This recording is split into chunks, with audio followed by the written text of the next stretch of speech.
for soul, son. Oh, and the low end, fucking with the old ones. You won't get fucked over.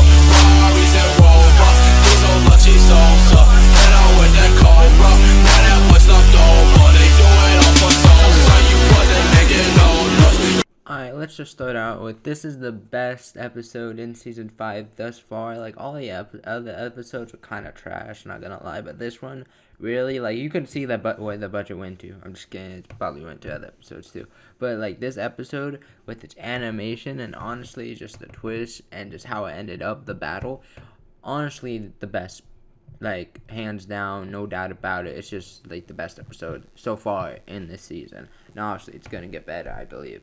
Hopefully. But hey, so first off, we start off with Ida versus Mudman, and this is where you see like some amazing animation, some awe-stunning animation. It was honestly amazing just to see the animation they put into like Ida's new move that he created, basically allowing him to go beyond reciprocal burst, I believe, and it's for 10 minutes. So just the way he was moving so fast, and Mudman had to retreat, otherwise he was going to get the snot kicked out of him. And honestly, Ida in this for Class 1A honestly was an MVP. If without Ida, they would have lost 100%. There's no way that Mudman would have been able to be taken care of without Ida. I mean, Shoto is strong, but honestly, they had counters to Shoto, which Shoto wasn't expecting, but hey, what can you do? So after this, right, Mudman's retreating, and then we get Todoroki versus Tetsu. So basically, it's Todoroki, his ice ain't working, so he has to use his fire. But little did he know that his fire won't work against Tetsu unless he brings out the heat. Okay, so basically Tetsu has trained in the oven because he's metal, right? So you think, oh, fire, easily get rid of his armor, he's done, he's gone, it's not gonna work, right? But Tetsu knew this as a weakness. He knew that, you know, if he didn't train like in fire, like he would lose if he ever came up against a fire heat user. So what he did, and this is honestly just some badass training right here, he put himself in an oven, activated his quirk, right?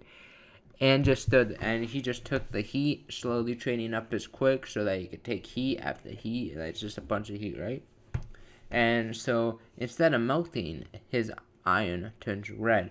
Now they start calling it a new form, so I'm guessing it actually strengthens his armor in a way, which honestly is a big surprise since it just strengthens his armor or makes it hot, which obviously is going to hurt the other opponent. Even if they are fire users, you know, anything hot is still going to hurt the opponent a little bit. So just adding that heat to metal obviously is going to leave some burn marks if you ain't used to it. So let's say he would just go and attack a non-fire user, or the person that didn't attack him with that red hot shell, then that person get burned easily and it just leave a massive scar and just honestly even take him out due to the pain. Because yeah, fire, like Shoto, she started cranking up the heat like after like he had a flashback, which honestly this flashback I didn't really it was alright. It was a well placed flashback that kind of was needed to explain his power up, you know, a slight plot armor power up. But Todoroki just started cranking up the heat,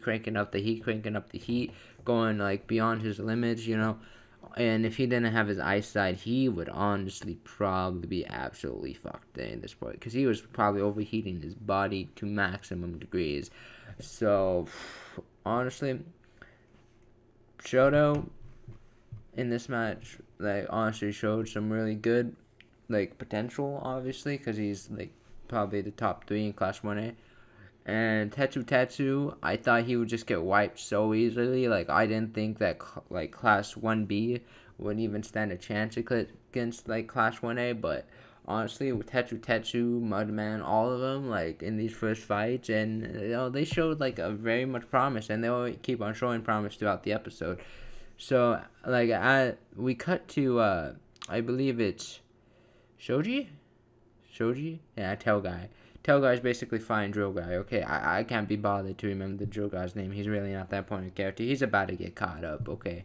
So, basically, it seems that Drill Guy is about to get Oh no, it's not Shoji. That's the other dude. But Tail Guy is about to get whipped by Drill Guy, but then Ida comes in with his upgraded reciprocal burst, takes out the freaking Drill Guy, and just puts him in the jail with his fast as possible. Here, it really just shows that Ida's just like, well, I gotta put in the work, because honestly, Ida's putting the most amount of work possible here. Then we cut to, I believe it goes back to Todoroki and Tetsu for a little bit, but nothing really happens besides it starts showing that, Tetsu starts pounding on Todoroki's face, but besides that, nothing really changes in that battle besides just it's becoming Tetsu claiming that this is becoming a battle of endurance and nothing more, and that if it comes down to endurance, Tetsu's gonna win.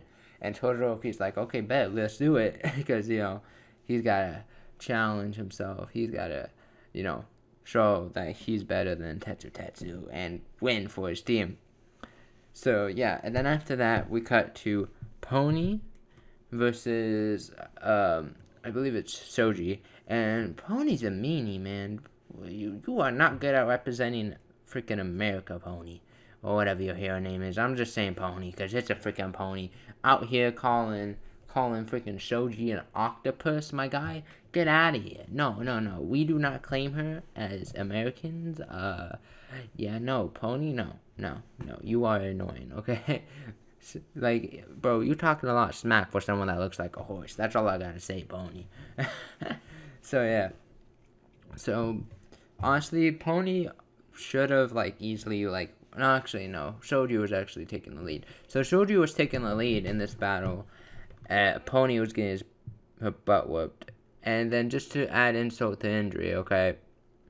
Tail Guy comes out of nowhere and just wraps his tail around Pony, and it looks like it's all over for Pony, okay? It looks like it's done, though. She's getting her ass captured, okay? Her ass is grass, good as grass. But no. Mudman comes up and just hot psych, y'all getting trapped in mud. Now, honestly, Tail Guy, okay, whatever his name is, I forget this easily, but he shows some impressive strength, because it's basically like clay, or I don't know what substance it could be likened to, but it's really hard to move around in, okay? It's like, when you're sinking in, it's hard to move around. So, but this guy just uses his tail and freaking goes freaking nitro on the freaking clay and and almost makes a full-on spiral and gets out of it, which honestly is just very impressive. And that tail, I don't know if it's superhuman strength. I believe it's superhuman strength, because that's the only way that you could explain that in a logical manner that is superhuman strength. Because if it's not, then I don't know how strong that tail is. Woo. So yeah, and then you think that, okay, well, now Pony Girl's done. The Pony Girl's done. It's done. So Mudman can't really do that much. But no, it's turns out to be that Pony just stabs him in his tail and then just flies him off to the cages, which Pony does, and now it's a 1-on-1 points. 1-1 points. Pony, yeah.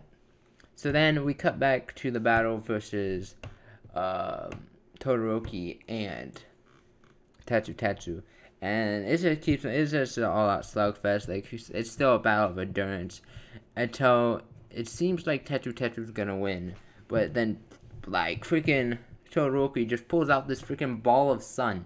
It's literally a ball of sun, basically. You can't explain it any other way besides it being just a sun in his hand. This thing, I don't know how hot it was, but people were feeling it all the way from whether you were watching, okay? So this thing was extremely hot, and he just had it manifested in his hand. It was game over for Tetsu if he got this off.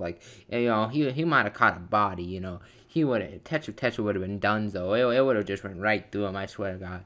Todoroki's like, nah, it's over, fam. It's over for you. But then, luckily for both Todoroki and Tetsu, Mudman comes in hold on, nah, this ain't safe, and just turns his ground to mud, stopping Todoroki. And Todoroki just faints at this point, so Todoroki's out. He's not really out because he's not in the jail, but he just wiped out. He can't really do much. And, well, it looks like, well, they're about to secure the victory. Like, the time's almost out. They're going to secure Todoroki. It's a 2.1 advantage for 1B. And then Ida's just like, no, not yet, not yet. And just freaking knocks down Tetsu, and then goes towards Mudman. And freaking just kicks Mudman into oblivion. Freaking knocks off his mask. And it looks bad. It looks like, well, okay, I guess Class 1A is winning. But then we see that Mudman is not done for the count yet, okay? He's able to touch a building and liquefy it and tell freaking Tetsu to knock it down. And he's knocking down a whole building at this point, a whole ass building, okay? And Ida actually decides to get Todoroki out of there because honestly he needs to save his friend more than going and getting the villains. And this is something you learn from Stain. So Stain is actually still making a big impact on the story, you know, in terms of Ida anyways. So honestly, it was amazing. So let's just get back to it. So basically, Mudman says to Tetsu, okay, help me knock down this building. They knock down a whole building and it falls on freaking Ida. Then Mudman hardens it again, successfully trapping Ida and Todoroki just being out there. Now, Pony Girl is like really the only one that's effectively awake right now, that can do or move anything. Oh, and Shoji is too. So Shoji is chasing Pony Girl, and Pony Girl makes the decision, well, I don't think I could win this, so I'm just gonna make it a tie. So it ends up in a tie, which honestly was not expecting, even though we're at the manga, so I was expecting it. But it's still like, you wouldn't be expecting it to end in a tie, or any of these fights ending in a tie. So yeah, honestly, I have to rate this episode 8 out of 10. It was a very entertaining and great episode. I just must admit, like, the best episode in the series, 8 out of 10, maybe even a 9 out of 10. So yeah, if you enjoyed this video, like, subscribe, or not, you have free will. And yeah, with that, is the enemy signing off.